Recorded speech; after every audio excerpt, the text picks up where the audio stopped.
Hey, what's going on there, YouTube? This is STL0320 representing JVS. Man, this lighting is vibrant. Good gosh. I noticed super late at night. I didn't do this intentionally. I passed out early. I was super sleepy, so I went to sleep really early, and now it's like 12 something at night.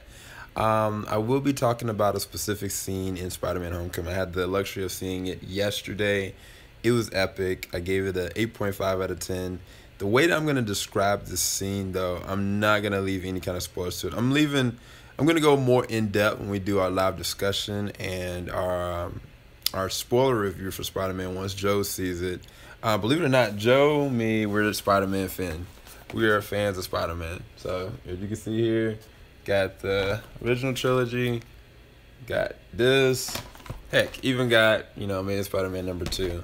But most of you guys are not going to see this until tomorrow. But the thing about this film that really was the turning point for me is the scene that I'm kind of describing. It doesn't happen until like midway between the second and the third act.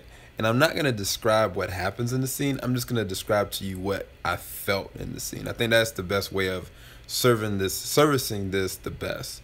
In comparison, when I think about like in Spider-Man 2, for instance, when Peter Parker decides he doesn't want to be Spider-Man anymore, and like he goes and saves the little girl from the fire, but then finds out somebody else died in it, and he talks to Aunt May, and like she basically tells him like, you got to try to keep moving, like continue what you're doing, kind of thing. And it all culminates in this one like conversation about Uncle Ben that to me was one of the more emotional triggers and more of the kind of clarifying decisions that, like, okay, this is what I'm going to do internally, not necessarily motivationally from somebody else or just because I was supposed to do it. And I thought that was a really emotional beat. Another comparison I would say, maybe in Batman Beyond. In Batman Beyond, there was an episode where I think Bruce Wayne was being like messed up in his mind, and one of the things that Terry McGinnis has said to him is like, how did you know you weren't going crazy? He says like, one, I'm not a psychopath, and then two, like when my subconscious refers to myself, I refer to myself as Batman, and from a semantic standpoint, it solidifies who Batman is internally, not just what he was, kind of thing, and what he kind of thinks of himself. For this specific scene that I'm talking about, Tom Holland to me nails the performance. I think that when I think about what was really brought forth from it was not just like a emotional scene. Like it was a very realistic scene for me, because I really felt levels of fear. I really felt levels of empathy.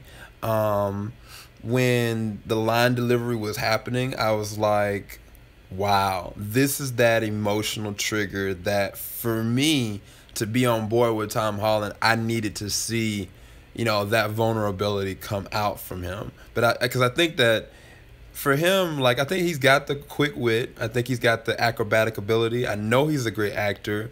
But I just didn't know if he would have that connection moment for me as an audience person to really have him solidify as this is my Spider-Man. Because a large part of the movie that I didn't even kind of describe in my review is the fact that as Spider-Man, yes, he did a great job in Civil War, but he's very underdeveloped in terms of being a hero. He's only 15 years old. So as a kid, Spider-Man in the comics always makes stupid mistakes because he's a kid. He always goes and has to go and battle with doing right and doing wrong based on, his responsibility to his grades, to his aunt, and then to the world. So it's always like this push and pull all the time. But it was like by the time this scene comes up, I had already had my verdict. I was like, he's a good Spider-Man. But, am I going to make that connection with this Peter Parker? And a lot of people kind of going to, rag on me for this because everybody unanimously says that Tobey Maguire is the best, Peter Parker. I actually personally thought that Andrew Garfield was the best Peter Parker, but that's for another day. But I'm not saying this scene makes Tom Holland, the best Peter Parker, but I think that the culmination of him being Spider-Man and him being Peter Parker, this is the best tie-in that they could have ever done from a conceptual design of a scene. Like a lot of people kind of like get on BVS because of the Martha scene, but I felt like that was one of the more defining moments for, you know, Batman and Bruce Wayne's character to kind of like go and be like, okay, I've lost my humanity. I know for a fact I can't kill. I know for a fact this man is not just an alien that I can kill. He's a man. And once he made that connection, and yes, they used something as simplistic as his mother's name that they've always had in the comics to do that.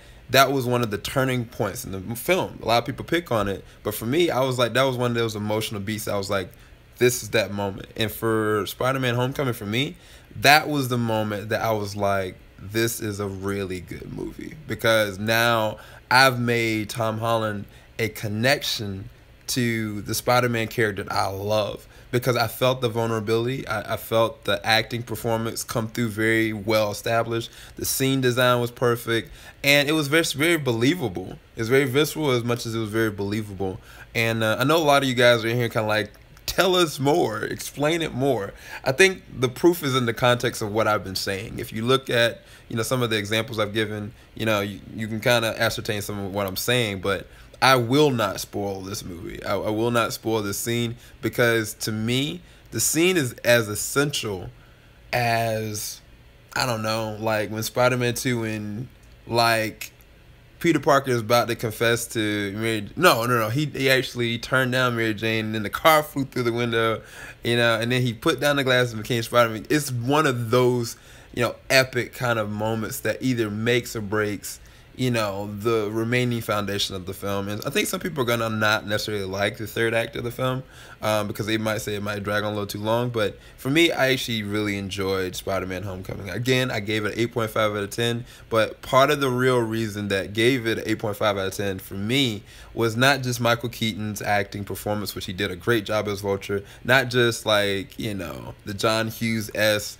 you know, feeling in the Breakfast Club kind of thing. Not even just the fact that Tom Holland is a great Spider-Man. It was actually this scene that I can pinpoint that I was like, this is a great film. So whenever you go and check out Spider-Man Homecoming, definitely come back to the comment sections. Let me know if you can pinpoint what I'm talking about. I'm not even going to refer back to what the title says for this. You will know when it happens. That's all I can really say. And I needed that. I needed that personally.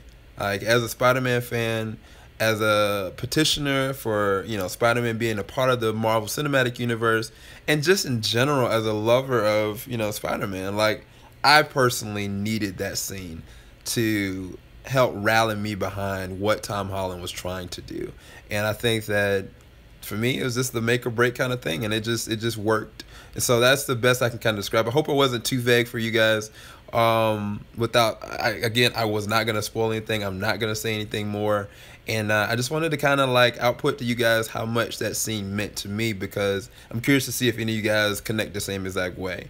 I will be having a live discussion next week, and probably next weekend, I'm thinking, with a lot of the other YouTubers, and we're going to be going and dissecting all the different Easter eggs, all the different spoilers, all different discussions about, you know, how we rank this one.